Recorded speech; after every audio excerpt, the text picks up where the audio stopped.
Наурыз қазғұрттан басталады. Әз Наурыз мейрамы ежелден-ақ тойланып келеді. Ұлыстың ұлы күні табиғат жаңарып, жер ана жаңа кейіпке енеді. Бұл мейрам тек біздің ғана емес, түркі халықтарының дәстүрлі мерекелерінің бірі. Қыстан аман шыққан жұрт көктемде елмен сәлемдесіп, күн мен түннің теңелгенін де назардан тыс қалдырмаған. Түркістан облысы ұлыстың ұлы күні Әз Наурыз мерекесін Нұх пайғамбардың кемесі қалған Қазғұртта ерекше сән салтанатпен атап өтті.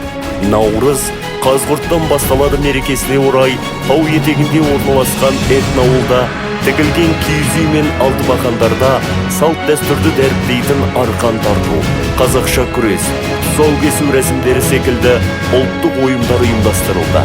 Дүбірлі той аясында жастар жағы алтыбақан теуіп, жұрт риза болысты. Мұндай қазақи дәстүріміз бұдан кейін де жалғасын тапса, нұр үстіне нұр болар еді.